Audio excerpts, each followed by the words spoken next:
So when I started, it was more, I just want to get started. I want to do the studio. I didn't really have a layout for my money. It was just more, I'm going to create a business account and I'm going to create my personal account, checking versus savings and all that good stuff.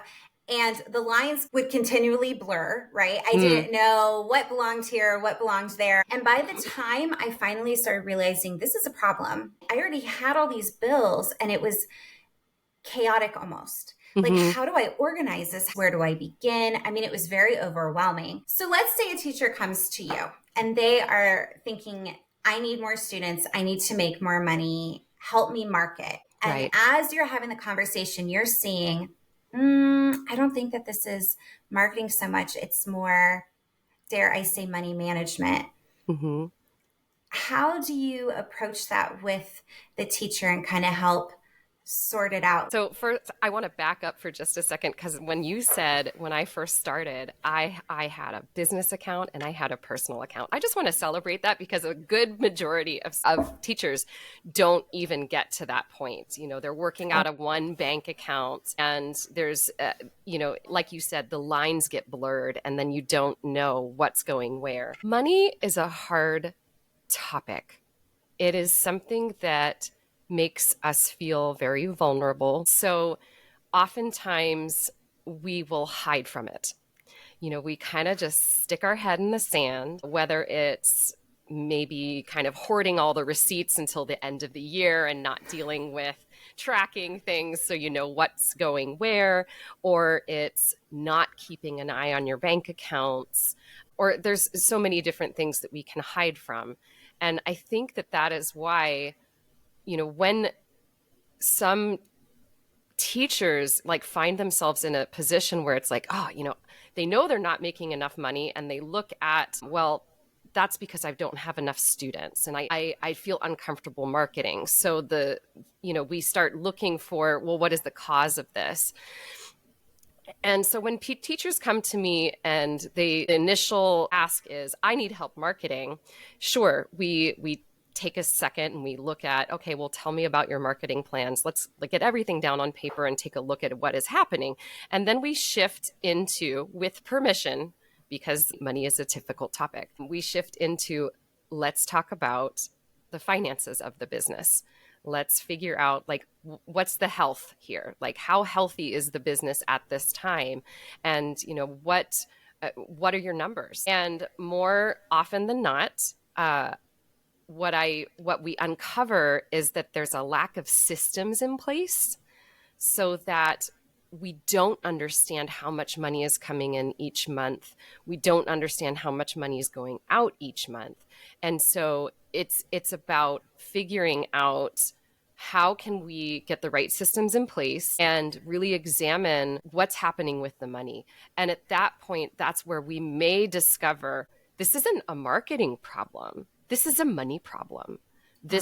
We need to re-examine, what are we charging? How are we collecting that money? What are some of the maybe policies in place that might actually be causing a money hemorrhaging issue, whether it's, providing unlimited makeups or not having consistent policies across the board when and where payments come in. So, we kind of, with permission and very gently, we go through these things together, and it's very eye-opening, and it can be very scary for it. And as a coach, one of the things I continuously say to people is, there's no judgment in this space, and numbers are just numbers. They're neither good nor bad, and there's a lot of power in actually knowing your current numbers, because that's going to give you the data that you need to make decisions.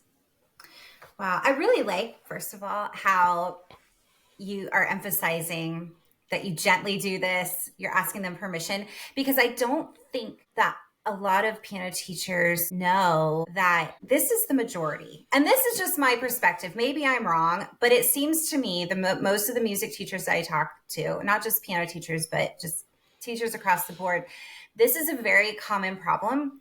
Because I think it's more of, okay, I'm going to get a couple of students, we'll do this. Oh, how much should I charge? I'll charge this.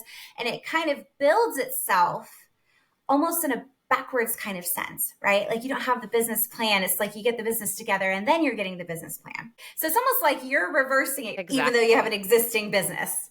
Yeah, that's exactly it. We go about it from the standpoint of I want to, okay, I'm going to open a studio. So I'm going to teach and I'm going to provide piano lessons or guitar lessons or drum lessons or whatever you're teaching. And you start thinking of, okay, well, I will measure the success by the number of students that I get. And we are thinking about the students as the metric, where what I like to do is exactly what you said. We're going to flip it. We're going to look at, okay, what do I need to make in this business in order for it to be lucrative and successful? And also to think about other things such as, what do I need as a human in order to feel successful outside of work? Because if we go from it as with the standpoint of, okay, I need to get students in order to be successful, which is true, we overload our schedules.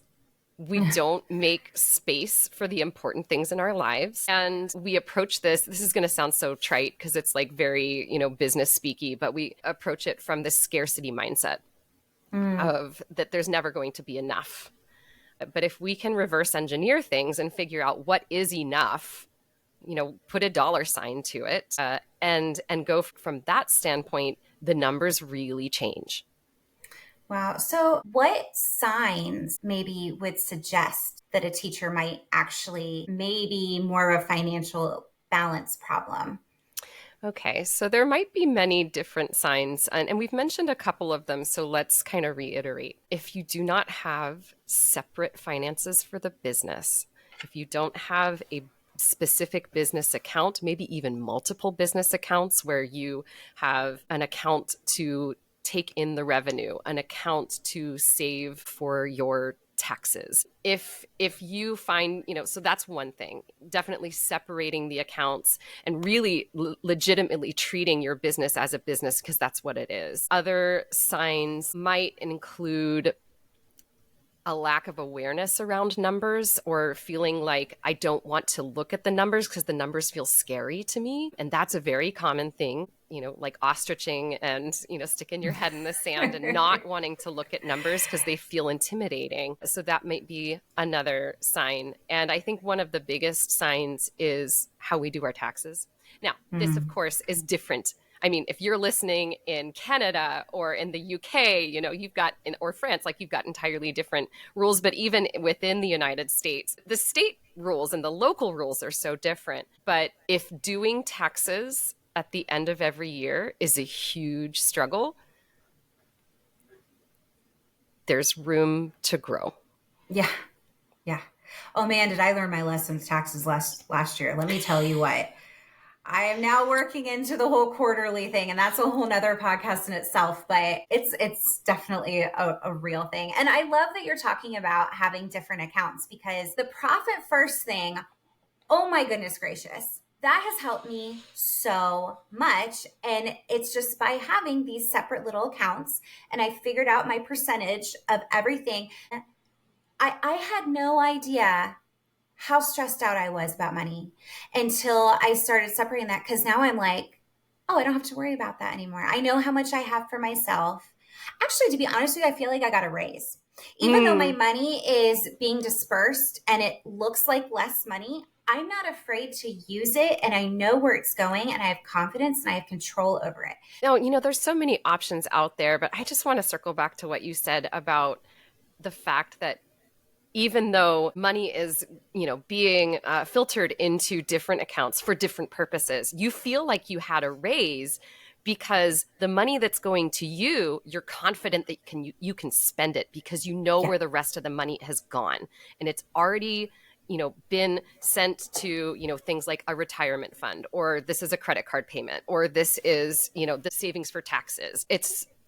There is so much power in knowing where your money is going. And there are a lot of systems out there that you can use. And it just depends on, what kind of a learner are you? What kind of an organizer are you?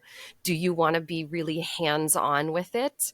And are you comfortable with technology? Maybe looking into something like QuickBooks, or, maybe you want something that's a bit more visual or something that is going to allow you to balance both business and personal, looking into INAB, that's you need a budget, things like that.